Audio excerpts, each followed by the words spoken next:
Geopolítica tenemos una semana con las aguas un poquito más calmadas, aunque tampoco mucho, porque las agitaciones han venido más por el lado tecnológico o quizás incluso por el lado de la política monetaria, aunque debemos decir que tanto la FED como el BCE se han portado y no se han saltado ni una coma del guión, así que tampoco han generado turbulencias en los mercados. En clave geopolítica estamos haciendo una revisión de cómo ha ido la primera semana y media con Donald Trump en la Casa Blanca, y también cogemos con pinzas algunos mensajes en torno a la posibilidad de que haya ya una aproximación entre Estados Unidos y Rusia para poner fin al conflicto en Ucrania, y también cogemos con pinzas el acercamiento entre Kaja Kallas, la alta representante de Asuntos Exteriores de la Unión Europea, y Marco Rubio, el secretario de Estado de Estados Unidos. Ambos han insistido en la necesidad de mantener la presión sobre Rusia, pero no sabemos muy bien si esa forma de presión confluye o no. Vamos a abrir el melón geopolítico con Gonzalo Gómez, consultor en Entity Data y profesor de Economía en la Universidad Pontificia de Comillas. Gonzalo, ¿qué tal estás? Muy buenas. Hola, muy buenas, ¿qué tal? ¿Cómo estamos? Gracias por acompañarnos, y también gracias a Diego Pitar, consultor de nuevos negocios en Dubai Holding Group y profesor del Máster de Relaciones Internacionales en el IEB. Diego, ¿qué tal estás? Muy buenas tardes. ¿Qué tal? Muy buenas tardes, ¿cómo estamos? Bueno, empezando por esta primera semana y media de Trump. En estos primeros días hemos visto un claro foco en la política migratoria, pero por el momento no hay aproximaciones claras, evidentes entre Trump y Putin. De hecho, el mismo Kremlin asegura que por el momento no hay nada planificado. Eso nos hace pensar que quizás esa resolución del conflicto que tanto nos prometía Donald Trump durante la campaña electoral en una brevedad absoluta, parece que se va a extender y que se va a tomar con más calma. ¿Cómo lo ves, Gonzalo? Bueno, estamos en un momento bastante turbulento, podríamos decir, en las relaciones internacionales, sobre todo con lo que acabas de comentar de Putin con Rusia y de Estados Unidos, ¿verdad?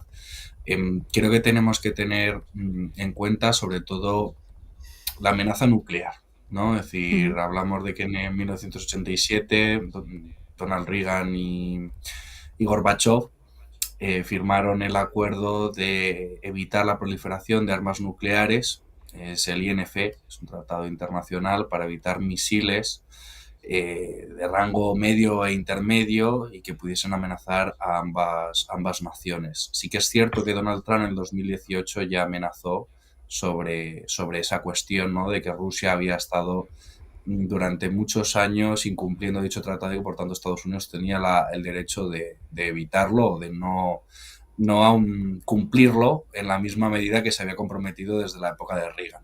Entonces, al final estamos viendo que hay un incremento, estamos en un momento de aumento del gasto militar. Recordemos que Estados Unidos es el mayor exportador de armas convencionales y al mismo tiempo las tensiones por Putin ya no vienen por la guerra de Ucrania simplemente, sino por la cuestión del Ártico, las nuevas rutas comerciales y la visión que tiene Trump sobre el propio Estados Unidos.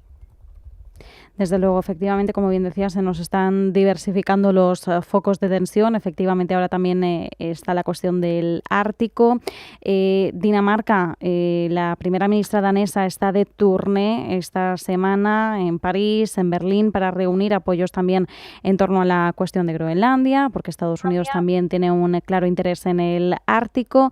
Veremos, ¿no? Porque estamos efectivamente arrancando un segundo mandato de Donald Trump con mucha intensidad. Diego, ¿cuál es tu percepción respecto a la ausencia por el momento de conversaciones entre el Kremlin y la Casa Blanca? Bueno, la sensación no es ni buena ni mala, es la prevista. Al fin y al cabo, estamos hablando que Trump se hizo llegó hace apenas 20 días o menos y desde luego las cosas de Palacio, como yo digo, van despacio, ¿no? Pero sí que no iban a ser las 24 horas que promulgaba Trump desde un principio, pero tampoco creo que nos vayamos mucho más allá de la primavera o el verano, ¿no? Que es un poquito los plazos que yo creo que se manejan en este sentido. Esto no es parar que voy un momentito a comprar una Coca-Cola, no, vamos a parar porque esto es una guerra y esto hay que poner muchos puntos sobre las sillas, más que nada porque si ya en su día Minsk estaba muy clarito y se lo saltaron, ¿por qué nos hace pensar que en un acuerdo más o menos, pues eso, bueno para todas las partes, no se lo van a saltar más temprano que tarde? Entonces, Mm. yo creo que es un poquito el pensar, vamos a calmar un poquito las aguas. Es verdad que hay ahora mismo un sarao, hay un guirigay montado por todas partes. Y fíjate, ahora que está hablando Gonzalo, que aprovecho para saludarle, porque casi nos vemos más aquí que en la calle, ¿no? Este, me vino a la mente una canción de Sting que se llama Russians, ¿sí? Que además Ujú. hablaba siempre de Reagan y de Gorbachev, ¿no? En su momento. Y yo creo que estamos en una situación, no digo igual, pero sí que por lo menos con esto que ha dicho Putin de proliferación de armas nucleares, etcétera, más silos, más tal, pues estamos en una situación en la que, bueno, voy a poner un poquito, voy a subir el precio de mi producto para que cuando estemos negociando pueda bajarlo un poquito y nos quedemos todos a gusto con ese win-win, ¿no? Y entonces yo creo que ahora Ujú. estamos en la fase de órdago por parte de todos para luego llegar a una negociación pues más cómoda, más entendible, si existe alguna vez una negociación entendible en el caso de una guerra, pero yo creo que las cosas van por el camino que tienen que ir con los tiempos que tienen que tener.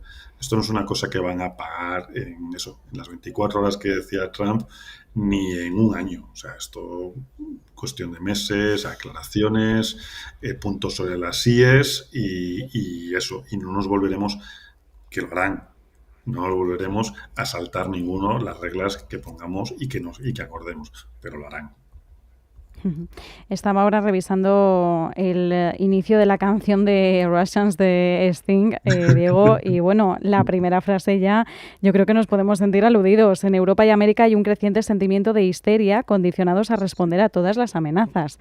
Desde luego, podríamos incluso volver a traerlo de vuelta porque yo creo que incluso es bastante atemporal, ¿eh?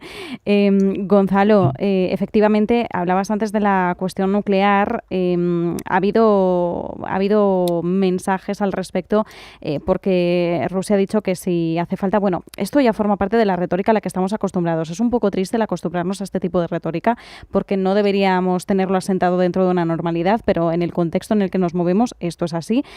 Rusia ha dicho que si hiciera falta, si Estados Unidos sigue desempeñándose en el desarrollo de un sistema de defensa antimisiles, pues Rusia podría necesitar ampliar y modernizar su arsenal nuclear para contrarrestar, como lo denomina, la amenaza de Occidente. ¿Cómo crees, cuál crees que es el calado ya de este tipo de mensajes al que, insisto, creo que nos estamos acostumbrando con demasiada facilidad y no deberíamos? Pero ¿cómo lo tomáis vosotros, sobre todo también que desde el punto de vista de relaciones internacionales y geopolítica también estáis bastante curtidos? Bueno, yo creo que no hay que tomárselo a nivel baladí. Es decir, Ujú. creo que el mundo ha cambiado y la fecha clave es el 2014, es decir, la incorporación de Crimea a la Federación Rusa. Y como bien decía aquí mi compañero, básicamente era que hablábamos, si bien recordamos los acuerdos de Minsk que se quedaron en papel mojado. Tenemos que tener en cuenta básicamente que entramos en una nueva dinámica de las relaciones internacionales. Se obvia lo que ha construido Estados Unidos, que es la Pax Americana, después de Ujú. Bretton Woods, y al fin y al cabo tenemos un mundo multipolar donde hay varias potencias. Es cierto que China amenaza o no amenaza, es una gran potencia, pero realmente Rusia tiene, no a nivel económico, es decir, Rusia no es una gran economía en el sentido de una amenaza como pues Estados Unidos, porque tiene un PIB cercano al italiano. Es decir, hay que ser Ujú. conscientes. Ahora, es una potencia militar, es decir, una tercera en gasto militar después de Estados Unidos y China, con gran capacidad arsenal, con 4 bases aéreas en el Círculo Polar Ártico, con 2 bases aéreas en la parte continental de lo que es Rusia, y tienen capacidad para renovar armamentísticamente hablando. Tienen 6 armas, que consideran que son 6 armas invencibles de Estados Unidos con los misiles hipersónicos, y lo más importante de todo, cuidado con tomarnos baladí los conflictos, porque ya no es un conflicto en territorio entre Estados Unidos y Europa. Es decir, Rusia ha tenido que abandonar o está abandonando las bases que tenía en Siria, principalmente la base militar de Tartus, que es una base naval, el Mediterráneo, la está moviendo a Libia, a Tobruk, donde en Tobruk hay desplegados unos misiles que son los Kalib, que tienen capacidad de tener ojivas nucleares con una autonomía de 2.600 kilómetros. En otras palabras, Barcelona y Zaragoza están a tiro de piedra y nos podrían amenazar a nosotros, un miembro aliado de la OTAN. Estamos ante una situación bastante compleja y que ya no es la Pax Americana a la que estamos acostumbrados, sino estamos volviendo a un neorrealismo donde el más fuerte va a ganar y donde ya no es ese mundo internacional de negociaciones que se creó después del conflicto de la Segunda Guerra Mundial. Uh-huh. Claro, en medio de todo esto, cuando comentabas, Rusia tiene un PIB cercano al italiano, pero sí hablamos de una potencia, no en el término económico, pero sí en el término militar, la tercera después de Estados Unidos y China. Y mientras tanto Europa está allí, el conjunto de los países europeos sin una fuerte presencia militar. Diego, esto también lo hemos comentado en pasadas tertulias, la necesidad de que Europa saque músculo militar, que lo haga con urgencia, que espabile, porque efectivamente estamos yendo a lo que dice Gonzalo, a una nueva realidad en la que gana el más fuerte, o al menos el que tenga la potestad de amenazar con la mayor fortaleza, aunque luego no lo ejecute en acciones. Lo estamos viendo ahora con Trump esta primera semana y media, está amenazando con aranceles y esto lo está utilizando como baza para negociar, aún sin realmente cumplir y entrar en acción con una política arancelaria. Claro, ¿qué está pasando con Europa? ¿Qué te está pasando con Europa? Pues que mucha gente dice, no, nos estamos quedando atrás. No, es que hemos perdido el tren. O sea, hemos perdido casi hasta la cordura de hacia dónde vamos. Parafraseando a nuestros queridos ancestros, los romanos, ¿no? Si quieres la paz, prepárate para la guerra. Y pecamos durante los últimos 80 años de, pues, no, hay que ser bueno, no hay que tener armas, vamos a cantar la Kumbaya alrededor de una hoguera y todo el mundo feliz, cuando realmente lo que estamos viendo es que efectivamente los romanos tenían la certeza, la verdad, de que si querías la paz, por lo menos tienes que demostrar cierta fortaleza, porque si no, eres muy débil y hay muchos lobos a nuestro alrededor. Es una auténtica vergüenza, todo hay que decirlo, que España tiene 1,28 del PIB para defensa, cuando tienes un Polonia que está casi en el 4,5.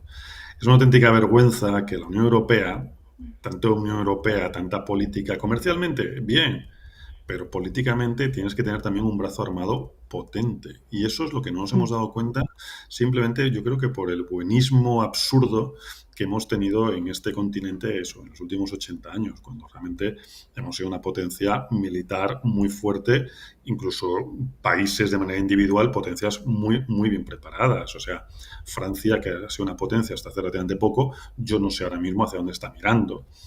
Bueno, nos queda el Reino Unido, pero bueno, no es Unión Europea, pero bueno, no deja de estar en Europa. España hace la retorta, pero no vamos a irnos a tanto atrás, ¿no? Estamos hablando de que la Unión Europea pues lleva eones hablando de una unión militar y esto al final se ha quedado pues como a la casa de Tocamerroque, que nadie toma ninguna decisión, nadie hace nada y al final unos por otros la casa sin barrer y no vamos a ninguna parte. Con lo cual, el tren se nos ha ido, pero no se nos ha ido el trenecito este de la bruja, no, se nos ha ido el ave. Y entonces, a ver si nos ponemos un poquito las pilas y empezamos a despertar, porque si no, a Europa le quedan 2 telediarios. Así de claro. Aparte de eso, pues poco más. Es que realmente yo creo que el buenismo es lo que nos ha llevado a la situación en la que estamos ahora mismo y eso no es un poco reiterativo, pero no podemos ser tan buenos. Bueno, lo de que a Europa le quedan 2 telediarios, yo espero que esto no sea así, Diego, porque nosotros como europeos también nos vamos con Europa, que está bien ser crítico, pero espero que en este caso pero me refiero más que nada cojamos otro ave, no sé, algo, que nos las apañemos. Si ese ave lo hemos perdido, cojamos otro. Por supuesto, pero si es que, vamos a ver, no está todo perdido, ¿no? Como que podríamos pensar, pero sí que la Unión Europea, tal y como la conocemos hoy en día, primero, están creciendo los hartazgos a niveles Mm, insospechados. O sea, sí. ahora en Alemania tenemos elecciones en apenas unos días, Mm, Austria las tuvo, Polonia las igual, Hungría, o sea, estamos hablando que Europa está girando, ha agarrado el timón muchos países y están haciendo un giro de 180 grados y muchos países se están dando cuenta hacia dónde estábamos yendo y era la auténtica mm, perdición. Esto no es un sí. tema político, es un tema realista económico. Y somos Mm. una unión comercial y una unión económica, pero no somos una unión política. Y en el momento que seamos unión política de verdad, podremos pensar en un tema militar. Pero ahora mismo hay que cambiar completamente las bases europeas. Y está bien también ser conscientes de ello, del estancamiento en el que nos encontramos y de la necesidad de efectivamente empezar a ponerlos en marcha, pero es que tenemos que hacerlo ya, porque es que el tiempo, es que esto ya no es para mañana, es que esto era para ni ayer, era para hace mucho más. Ujú. Gonzalo, te he visto también asentir, entiendo también Ujú. que compartes esa idea. Claro, la cuestión es también entender el porqué del estancamiento. Cuando hablamos del viejo continente, Ujú. hablamos de una pluralidad de países con distintos intereses, con demasiadas individualidades, y esto es lo que probablemente más nos frena a la hora de pasar a la acción, porque yo creo que lo que es la teoría ya nos la sabemos. El problema es que no estamos ejecutando una práctica. Claro, obviamente con Diego comparto muchas cuestiones, esta es otra de la que compartimos y estamos preocupados. Y si bien nosotros en su día hablábamos de la Comunidad Europea de Defensa en 1952 y que fue denegada por los franceses en el 54, es decir, con los 6 países fundadores del proyecto europeo, lo que vemos aquí efectivamente es que se ha individualizado hasta tal punto que conglomerados militares como en su día el Eurofighter, países se Mm. salieron del proyecto, ¿no? Es decir, los franceses se salieron con su avión Rafael y al final pues el proyecto se salvó, dejando cuestiones, digamos, con tiranteces, etcétera. Es cierto, tenemos la dificultad de que un presidente español, Aznar, en su época intentó remar a una forma clara donde los países con Polonia, es decir, la periferia, pudiésemos de una forma u otra marcar el camino de la Europa continental, sobre todo del core, que sería Francia y Mm. Alemania, el eje franco-alemán. Hoy en día, la ampliación del 2004, creo que con los cambios que ha comentado Diego a nivel político y de los diferentes gobiernos, nos hemos dado cuenta, básicamente, de que la situación en la que estábamos viviendo partían de los dividendos de la paz, ¿no? Es decir, cae eliminada o caída la Unión Soviética en el 91, los países ya no ven una amenaza, por tanto vamos a vivir la paz americana con la tranquilidad, etcétera. Pero hemos perdido muchas capacidades estratégicas. Es decir, España ha tardado desde que se aprobaron los S-80 Plus, fueron en los años 2000, hasta sacarlos casi 20 años. Estamos perdiendo capacidades, la defensa, militares, vendimos una empresa estratégica como fue SPAL, en este caso, a los alemanes, que era propiedad de Maxam. Entonces, digamos que de una forma u otra hemos perdido la seguridad, es decir, tenemos que mantener capacidades porque en un momento de incertidumbre y de tensión, con los cambios de viento, España no es que haya perdido el tren junto a unos aliados, es que incluso en esas circunstancias vamos, si Europa va lenta o tarde, España va mucho más porque ahora Trump ha llamado a Marruecos primero, a Francia, a Alemania, a Mm. Polonia, a las repúblicas bálticas, a Suecia, a Finlandia. A nosotros todavía no nos ha llamado y, recordemos, poseemos una base militar rota donde hay 5 destructores que son básica y exclusivamente el escudo de defensa de la Unión Europea y, por tanto, de la OTAN. Ojo, cuidado, porque nos estamos convirtiendo en simplemente un actor que seremos un mero espectador de las nuevas relaciones internacionales y, como bien decía Diego, no somos capaces de subirnos al nuevo tren de la tecnología industrial militar que nos permita cambiar un poco los vientos actuales. Ujú. Desde luego, al final es que ya no es renovarse o morir, es que tenemos que empezar a espabilar, pero a pasos agigantados. Efectivamente, hay muchas carreras en las que estamos en la cola, decías, hemos perdido muchísimas capacidades militares, no estamos tampoco dentro de la carrera tecnológica en la que también se nos come la tostada Estados Unidos y China. El informe Draghi está ahí, pero está ahí muerto de la risa todavía sobre la mesa. Mencionabas, Gonzalo, cómo Trump ya se está comunicando con algunos líderes políticos. Diego, Netanyahu va a ser el primer líder en visitar la Casa Blanca. Bueno, efectivamente, por aquí, por el momento, de algún líder europeo ni se ha hablado. Intuimos que quizás uno de los principales europeos podría ser Giorgia Meloni. Veremos a ver quién se convierte en el primer líder europeo en ser invitado, pero con Netanyahu, desde luego, Trump también está dejando un mensaje claro, ¿no? Bueno, más que un mensaje claro, es un mensaje de apoyo inequívoco. También Continuidad. sí, más que continuidad es también porque Biden fue el último que estuvo cuando se acordó la liberación de rehenes y el alto al fuego en Oriente Medio. Y es un apártate que llego yo y voy a hablar con él, porque es un poco la idea, ¿no? De tú ya no haces nada aquí porque la última semana que estuviste es verdad que organizaste un sarao y se llegó a un alto el fuego, gracias a Dios, que también hay que decirlo, oye, que todo un alto el fuego es siempre una cosa muy, muy importante, muy interesante, pero ahora mismo Trump está pues queriéndose, no digo hacerse la foto, pero bueno, es bastante significativo como no te preocupes, estamos aquí, te vamos a seguir apoyando, pero también me tienes que escuchar y tienes que escucharme un par de palabritas para que te pongas en marcha, porque a Netanyahu, sabes que en el momento que se acabe la guerra te vas a tener que ir de donde estás. Eso lo tiene él claro y Israel lo tiene, vamos, cristalino.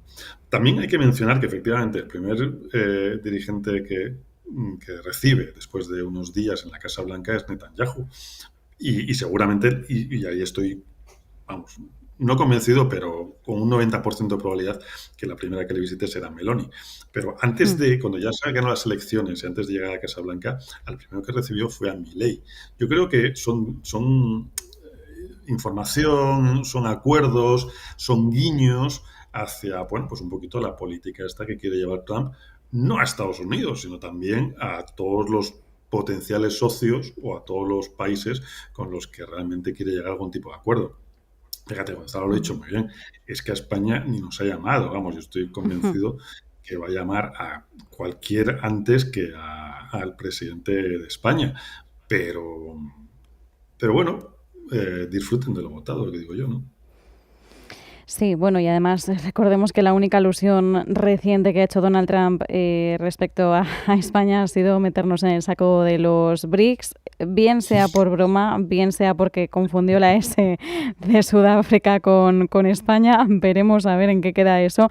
Pero bueno, Ana Botín hizo un buen papel de todas formas en representación en Davos cuando le dijo a Donald Trump, quizás no me conoce, pero yo tengo más clientes que Bank of America y Blackstone. Bueno, nos quedamos con eso. Es probablemente uno de los últimos impactos que pueda tener recientes Donald Trump sobre España. Nos quedamos con esto. Gonzalo Gómez, consultor en Entity Data, profesor de Economía de la Universidad Pontificia Comillas, Diego Vitarc, consultor de nuevos negocios en Dubai Holding Group y profesor del Máster de Relaciones Internacionales en el IEB. Muchísimas gracias a ambos por acompañarnos en este ratito de tertulia. Gracias, buenas tardes. A vosotros.